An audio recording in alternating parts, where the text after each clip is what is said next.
Hello friends, इस video में हम multiple choice type question solve करेंगे based on chain and cross staff survey. ठीक है, हर एक क्वेश्चंस को हम अच्छी तरीके से समझेंगे, उसके बारे में हम डिस्कस करेंगे और बहुत सारा नॉलेज हम गेन करने की कोशिश करेंगे। तो चलिए हम शुरू करते हैं। Chain survey is recommended when the area is, options are crowded, undulating, simple and fairly level, mountainous. मतलब चेन सर्वे कब रिकमेंड किया जाता है, ऐसी कौन सी सिचुएशन है, ऐसे कौन सी ग्राउंड की कंडीशन है जहाँ पर चेन सर्वे को यूज़ करना चाहिए। क्राउडेड कंडीशन है, मतलब बहुत ज़्यादा पब्लिक है ऐसी जगह पे, या तो फिर अंडुलेटिंग है, अप डाउन्स हैं बहुत ज़्यादा वहाँ पे ऐसे एरिया में, या तो फिर सिंपल और फेयरली लेवल ग्राउंड है, मतलब लेवल ग्राउंड है, अप डाउन्स वहाँ पर ज़्यादा नहीं है और सिंपल है। माउंटेनियस मतलब पहाड़ी इलाका है। तो ऐसे कौन से एरिया में हम चेन सर्वे को रिकमेंड करेंगे? तो हमारा आंसर है सिंपल और फेयरली लेवल ग्राउंड कंडीशन में हम चेन सर्वे को रिकमेंड करते हैं। सिंपल और फेयरली लेवल ग्राउंड के केस में चेन सर्वेइंग के रिजल्ट्स एक्यूरेट आते हैं। Next is, in chain survey the area is divided into rectangles, triangles, square और ट्रेपेजॉइड्स। हम क्या करते हैं, चेन सर्वेइंग के ज़रिए से जो कोई भी एरिया हमें सर्वे करना है उस एरिया को हम डिवाइड कर देते हैं। क्यों डिवाइड करते हैं? बिकॉज हमें लार्ज एरिया का सर्वे करना होता है। अब एरिया बहुत बड़ा है तो हम उसको क्या करते हैं, छोटे छोटे एरियाज़ में डिवाइड कर लेते हैं। तो कौन से शेप में हम डिवाइड करते हैं? तो चेन सर्वेइंग में हम ट्रायंगल्स के शेप में एरियाज़ को डिवाइड करते हैं, उसी को हम कहते हैं ट्रायंगुलेशन। तो चेन सर्वेइंग का प्रिंसिपल भी वही है, ट्रायंगुलेशन। आपसे ये भी क्वेश्चन एग्जाम में आ सकता है, what is the principle of chain survey? तो आंसर इज ट्रायंगुलेशन। क्यों? क्योंकि हम जो कुछ भी एरिया हमें सर्वे करना होता है हम उसको स्मॉल ट्रायंगल्स के एरियाज़ में हम उसको डिवाइड कर लेते हैं। Next question is, sketch prepared during reconnaissance survey is known as hand sketch, index sketch, rough sketch या ड्राइंग स्केच। जब रिकॉग्नाइजेंस सर्वे किया जाता है तो उस टाइम पे एक स्केच बनाई जाती है, तो स्केच को हम क्या कहते हैं? स्केच मतलब एक ड्राइंग, और रिकॉग्नाइजेंस सर्वे मतलब क्या कि जो कोई भी एरिया हमें सर्वे करना है वो एरिया जब हमने सोच लिया भाई हाँ ये एरिया हमें सर्वे करना है, तो हम क्या करते हैं, स्टार्टिंग में पहले सिर्फ एक रफली हम पूरे एरिया को घूम फिर के देख लेते हैं और एक जनरल आइडियाज़ जो कुछ भी हमें दिख रही हैं, जो जनरल फीचर्स हमें जो कुछ भी दिख रहे हैं उसको हम नोट डाउन करते रहते हैं। एक फिगर्स के फॉर्मेट में एक स्केच बना लेते हैं, तो उस स्केच को हम कहते हैं इंडेक्स स्केच। रिकॉग्नाइजेंस सर्वे करते टाइम पे जो स्केच बनाते हैं उस स्केच को हम क्या कहते हैं? Index sketch. और रिकॉग्नाइजेंस सर्वे क्या होता है? एक जो स्टार्टिंग में हम, मेन सर्वे बाद में होगा, मेन सर्वे होने से पहले हम स्टार्टिंग में एक जनरल फीचर्स, क्या कंडीशन है, कैसा है, क्या है, एरिया कैसा है, ग्राउंड सरफेस कैसी है, ये सारी चीज़ें देखने के लिए जो सर्वे करते हैं उसको हम कहते हैं reconnaissance survey. Next question is, a triangle is said to be well conditioned triangle when its angles should lie between 30 degree and 120 degree, 20 degree and 150 degree, 15 degree and 135 degree and 80 degree and 90 degree। तो देखिए दो, अभी जैसे हमने discuss किया ना कि chain surveying में हम एरिया को क्या करते हैं, ट्रायंगल्स में डिवाइड कर देते हैं। तो ट्रायंगल में कितने एंगल्स होते हैं? 3 एंगल होते हैं, हम सभी को पता है। तो ट्रायंगल जो बनेगा वो दो टाइप के ट्रायंगल्स बनते हैं, एक होता है वेल कंडीशन ट्रायंगल और एक होता है इल कंडीशन ट्रायंगल, ILL, इल कंडीशन ट्रायंगल। तो यहाँ पर क्वेश्चन में हमें वेल कंडीशन ट्रायंगल के बारे में बोला है। ऐसा कौन सा ट्रायंगल है जिसको हम वेल कंडीशन बोलेंगे? तो उसके लिए कंडीशन ऐसी है कि ऐसा ट्रायंगल जिसके एंगल्स 30 डिग्री से कम ना हो और 120 डिग्री से ज़्यादा ना हो। जो ट्रायंगल बन रहा है उसमें अगर एंगल कोई भी, तीनों में से कोई भी एंगल 30 डिग्री से कम कोई भी एंगल नहीं है और 120 डिग्री से ज़्यादा कोई भी एंगल नहीं है, तो ऐसे ट्रायंगल को हम क्या कहेंगे? वेल कंडीशन ट्रायंगल बोलेंगे। और अगर ये कंडीशन सेटिस्फाई नहीं होती, मीन्स कोई एंगल 30 डिग्री से कम नहीं है और कोई भी एंगल 120 डिग्री से ज़्यादा नहीं है, मतलब 30 से 120 के दरमियान में एंगल चाहिए, तीनों के तीनों एंगल्स, तो हम उसको कहेंगे वेल कंडीशन ट्रायंगल। और अगर ये कंडीशन सेटिस्फाई नहीं हो रही है तो हम उसको क्या कहेंगे? इल कंडीशन ट्रायंगल। ठीक है। Next question is, the working principle of the optical square is based on, optical square का प्रिंसिपल क्या है? रिफ्लेक्शन, रिफ्रैक्शन, डबल रिफ्लेक्शन या डबल रिफ्रैक्शन। तो आपको याद रखना है जो ऑप्टिकल स्क्वायर है वो रिफ्रैक्शन के प्रिंसिपल पे काम करता है, ठीक है। Reflection is different and refraction is different. अभी हम इसके डिटेल में जाना नहीं चाहते क्योंकि ये फिज़िक्स का टॉपिक हो जाता है थोड़ा सा। अभी आपको याद सिर्फ इतना रखना है कि ऑप्टिकल स्क्वायर कौन से प्रिंसिपल पे काम करता है, वो है refraction. Next question is the field records of the chain survey is entered in a exercise book, field book, level book, notebook. जो कोई भी हम सर्वेइंग करेंगे तो जो कुछ भी फील्ड पे रिकॉर्ड्स रहेंगे उसको हमको नोट करना पड़ेगा। तो कौन सी बुक में करते हैं? उसको हम फील्ड बुक में रिकॉर्ड करते हैं। फील्ड बुक कैसी होती है, उसकी साइज़ क्या होती है, टाइप्स कितनी होती है और कौन कौन सी प्रिकॉशंस लेना चाहिए while entering the details in the field book. इससे रिलेटेड मैंने एक फील्ड बुक की वीडियो बनाई है, आप उस वीडियो को देखिए। फील्ड बुक बहुत अच्छी तरीके से उसमें हमने कवर किया हुआ है। Next question is the chain man who drags the chain is called.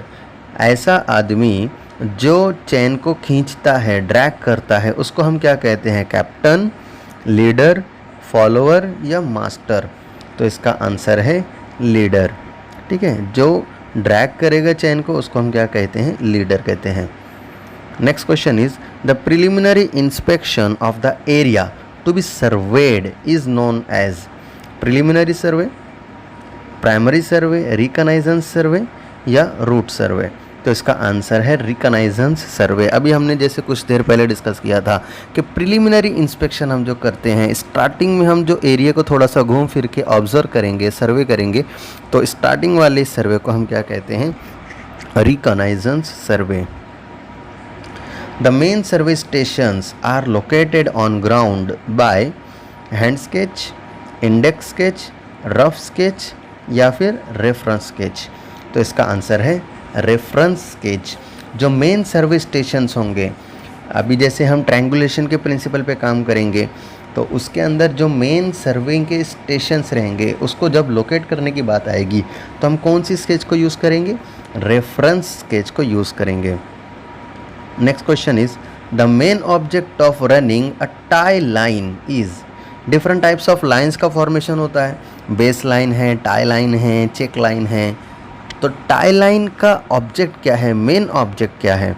To check accuracy of work, to take details of a nearby object, to take an offset for detailed surveying या none of the above. तो tie line का main object क्या है? To take the details of the nearby object. जो कोई भी near by object हमें मिल रहा है हमारे सर्विंग के एरिया में, बेस लाइन तो सेंट्रल लाइन होती है, सबसे मेन लाइन होती है, और फिर उस बेस लाइन के लेफ़्ट साइड या राइट साइड में जो कोई भी डिटेल्स रहेंगी, जो कोई भी ऑब्जेक्ट्स रहेंगे, उनको लोकेट करने के लिए हम टाई लाइन का यूज़ करते हैं।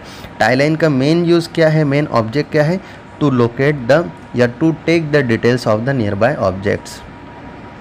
Cross staff is used for. Cross staff ये इंस्ट्रूमेंट काहे के लिए यूज़ होता है? Marking of survey station, setting perpendicular lines to the survey line, alignment of a survey line, setting a line at an angle to a survey line at a point।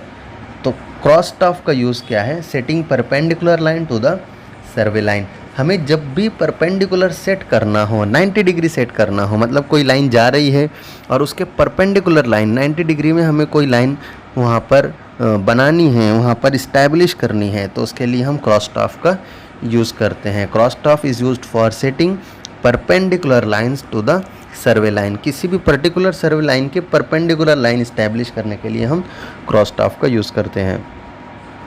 Next is a flag is provided on A ranging rod when the ranging distance exceeds about. जो ranging rod होती है, ranging rod की हमने एक video बनाई है। Ranging rod के ऊपर फ्लैग लगा दिया जाता है, एक छोटी सी झंडी लगा दी जाती है। क्यों? क्योंकि उसकी वजह से हमें क्या हो, जब रेंजिंग रॉड जब काफ़ी दूर चला जाए तो दूर से भी हमें क्या है वो अच्छी तरीके से नज़र आए और हमारा काम ठीक तरीके से हो, गलत ना हो। तो इसके लिए क्या करते हैं, फ्लैग लगा दिए जाते हैं। तो ऐसा कितना डिस्टेंस है कि उस डिस्टेंस से ज़्यादा जब डिस्टेंस हो जाएगा तो वहाँ पर फ्लैग लगाना ज़रूरी है रेंजिंग रॉड के ऊपर। ऑप्शंस हैं 10 मीटर, 25 मीटर, 50 मीटर या फिर 200 मीटर। तो आपको याद रखना है 200 मीटर से ज़्यादा डिस्टेंस अगर हो रहा है तो रेंजिंग रॉड के ऊपर फ्लैग्स लगाना चाहिए, जिसकी वजह से दूर से भी हमें रेंजिंग रॉड्स क्लियर और डिस्टिंक्ट नज़र आते हैं, जिसकी वजह से हमारा सर्विंग वर्क एक्यूरेट होता है। Next question is which of the following angles can be set out with the help of French cross staff. Cross staff का एक टाइप है ये फ्रेंच क्रॉसटॉफ, और फ्रेंच क्रॉसटॉफ को यूज़ करके हम कौन सा एंगल स्टैब्लिश कर पाते हैं हमारे सर्विंग लाइन पे। ऑप्शन है 45 degree only, 90 degree only, either 45 degree और 90 डिग्री, एनी एंगल। तो इसका आंसर है आइदर 45 डिग्री और 90 डिग्री। हम 45 डिग्री एंगल भी सेट कर सकते हैं और 90 डिग्री एंगल भी सेट कर सकते हैं। कौन सा इंस्ट्रूमेंट यूज़ करके, फ्रेंच क्रॉसटॉफ यूज़ करके। Next question is for taking an oblique offset which makes an angle of 45 degree with the chain line, the instrument used is। Offset के दो टाइप्स होते हैं, ठीक है। एक होता है परपेंडिकुलर ऑफसेट, एक होता है ऑब्लिक ऑफसेट, लॉन्ग ऑफसेट होता है, शॉर्ट ऑफसेट होता है, और भी बहुत सारे टाइप्स होते हैं। तो for taking an oblique offset, हमें ऑब्लिक ऑफसेट लेना है हमारे सर्वे लाइन से, और वो ऑब्लिक ऑफसेट कितना डिग्री का एंगल बना रहा है, 45 डिग्री का एंगल बना रहा है। तो उसके लिए हम कौन सा इंस्ट्रूमेंट यूज़ करेंगे, एडजस्टेबल क्रॉसटॉफ, ओपन क्रॉसटॉफ, या फिर फ्रेंच क्रॉसटॉफ, या फिर ऑप्टिकल स्क्वायर। तो अभी जस्ट हमने डिस्कस किया कि फ्रेंच क्रॉसटॉफ जो होता है वो यूज़ कर सकते हैं हम 45 डिग्री एंगल सेट करने के लिए या 90 डिग्री एंगल सेट करने के लिए। तो अभी यहाँ पर क्वेश्चन में मैं 45 डिग्री एंगल सेट करने के लिए बोल रहा है, तो हमें फ्रेंच क्रॉसटॉफ को यूज़ करना पड़ेगा। Next question is perpendicular offsets may be taken by setting the right angle in the ratio 369, 345, 245 या 456।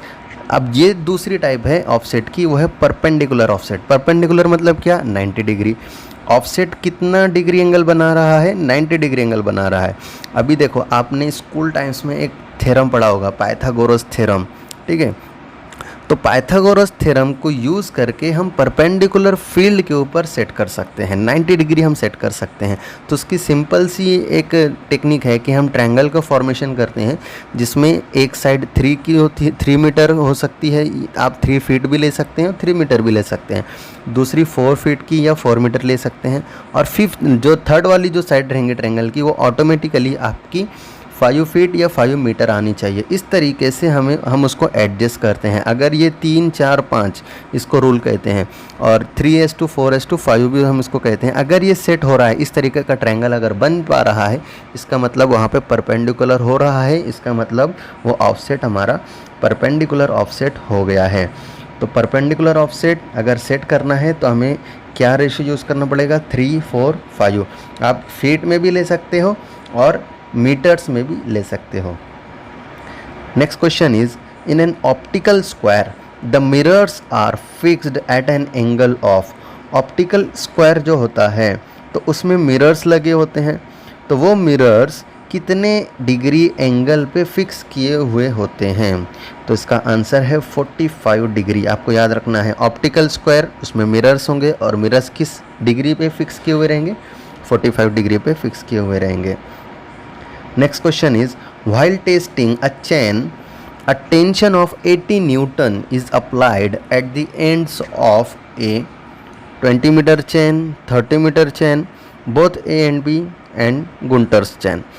तो अगर हमें चेन को टेस्ट करना है कि जो चेन है हमारी ये एक्यूरेट है या नहीं है, तो उसकी टेस्टिंग करने के लिए क्या करते हैं, जो चेन के बोथ एंड्स होते हैं उन बोथ एंड्स को खींचा जाता है, टेंशन अप्लाई किया जाता है, और वो टेंशन की वैल्यू कितनी होती है, 80 न्यूटन होती है। ये याद रखना है आपको। अब ये 80 न्यूटन अप्लाइड किया जाता है बोथ एंड्स के ऊपर चेन के, किसके लिए, टेस्टिंग करने के लिए। तो कौन सी चेन को अप्लाई किया जाता है, 20 मीटर चेन को या 30 मीटर चेन को, या दोनों को या फिर गुंटर्स चेन को। तो आपको याद रखना है 20 मीटर या 30 मीटर इस तरह की इन दोनों चेन्स को 80 न्यूटन का लोड अप्लाई किया जाता है, टेंशन अप्लाई किया जाता है for the purpose of testing of A chain. Next question is the length of the arrow is, जो एरो यूज़ करते हैं हमने इसके ऊपर एक वीडियो भी बनाई है। चेन सर्विंग में एरो यूज़ होता है तो उसकी लेंथ कितनी होती है, maximum length, total overall length. तो इसका आंसर है 400 mm। आपको याद रखना है कि जो लेंथ ऑफ एरो होती है वो होती है 400 mm। Next question is which of the following instrument is used to fix the intermediate points on the survey line. एक सर्वे लाइन है और उस सर्वे लाइन्स में हमें बीच में इंटरमीडिएट में नंबर ऑफ पॉइंट्स स्टैब्लिश करने हैं, नए पॉइंट्स इस्टेब्लिश करने हैं एग्जिस्टिंग सर्वे लाइन पे। एक सर्वे लाइन हमने पहले फिक्स कर ली है और उसमें इंटरमीडिएट पॉइंट्स फिक्स करना है, तो उसके लिए हम कौन से इंस्ट्रूमेंट्स यूज़ करेंगे? Line ranger, optical square, Invar tape या क्रॉस टॉफ। तो आपका आंसर है लाइन रेंजर। लाइन रेंजर ये इंस्ट्रूमेंट यूज़ किया जाता है for the purpose of fixing intermediate points on the survey line. Line ranger से रिलेटेड हमने एक वीडियो बनाई है, आप उसको ज़रूर देखिए जिससे आपको लाइन रेंजर के बारे में समझ में आ जाएगा। Next question is which of the following line is most important line of the survey. Different types of lines होती हैं, बेस लाइन होती है, चेक लाइन होती है, टाई लाइन होती है, सर्वे लाइन होती है। तो इनमें से सबसे इम्पॉर्टेंट लाइन कौन सी है हमारे सर्वेइंग में? तो इसका आंसर है बेस लाइन। बेस लाइन ये सबसे इम्पॉर्टेंट है, इसीलिए हमें बेस लाइन को सबसे एक्यूरेट मेजर करना चाहिए, सारे के सारे प्रिकॉशंस को ध्यान में रखना चाहिए और उसके बाद में ही हमें बेस लाइन को इस्टेब्लिश करना चाहिए। बेस लाइन में अगर कुछ गलती हो गई तो ये गलती क्या होगी, हमारे टोटल सर्विंग वर्क में ये हमें नज़र आने वाली है। इसीलिए base line is a very important survey line और ये एक सेंट्रल लाइन होती है, जो कुछ भी हमारा सर्विंग एरिया है उसके सेंटर लाइन से ये पास होती है, सबसे लॉन्गेस्ट लाइन भी होती है और सबसे इम्पॉर्टेंट लाइन होती है। Next question is which of the following line is used to locate the interior details. जो कोई भी हमारा सर्वेइंग एरिया है उसमें जो अंदर की जो डिटेल्स हैं, सर्वेइंग एरिया के अंदर की जो डिटेल्स हैं उनको लोकेट करने के लिए कौन सी लाइन को यूज़ किया जाता है? बेस लाइन तो हमारी लॉन्गेस्ट सर्वे लाइन होती है, सेंटर से पास होगी, सबसे इम्पॉर्टेंट होती है, लेकिन डिटेल्स को लोकेट करने के लिए हम टाई लाइन को यूज़ करते हैं। ठीक है, tie line is used for locating the interior details. Next question is the length of one pace is taken as. One pace, pace मतलब क्या? एक कदम, एक पाउल मराठी में हम जिसको कहते हैं और हिंदी में हम उसको कदम कहते हैं। एक कदम जो हम चलते हैं, जब हम वॉक करते हैं, पैदल चलते हैं, तो एक कदम जब हम रखेंगे तो उसका डिस्टेंस कितना रहेगा? Approximate distance 50 centimetre, 80 centimetre, 100 centimetre या 120 सेंटीमीटर। तो आपको याद रखना है ये 80 सेंटीमीटर होता है। देखो इसकी ब्यूटी क्या है, इसको हम डिस्टेंस मेजर करने के लिए यूज़ कर सकते हैं, अप्रॉक्सीमेट डिस्टेंस।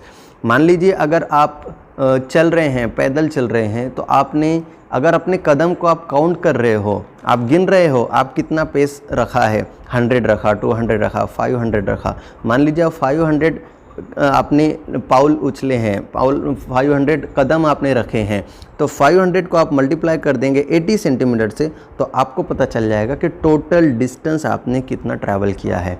तो इसको कहते हैं पेस मेथड, और पेस मेथड को यूज़ करके भी हम डिस्टेंस कितना ट्रैवल हुआ है, कितना कवर हुआ है या लेंथ कितनी है, हम उसको भी हम कैलकुलेट कर सकते हैं। तो एक पेस की जो डिस्टेंस की, एक पेस का जो डिस्टेंस रहता है वो कितना कंसिडर होता है? 80 सेंटीमीटर कंसिडर होता है। ठीक है। Next question is when length of the offset is less than 15 metre, offsets are called as A short offset, B long offset, C swing offset, this is offset, sorry typing mistake, and perpendicular offset. तो इसका answer है short offset. अगर 15 metre से, actually यहाँ 15 में meter type करना भी रह गया है, आई एम सॉरी। जब ऑफसेट का लेंथ 15 मीटर से कम हो तो हम उसको कहते हैं शॉर्ट ऑफसेट, और अगर ऑफसेट का लेंथ 15 मीटर से ज़्यादा हो तो हम उसको क्या कहते हैं? Long offset. तो इस वीडियो में हमने वेरियस MCQ क्वेश्चंस को सॉल्व किया है related to the chain and cross-top survey. I hope this video is useful for you. Thank you.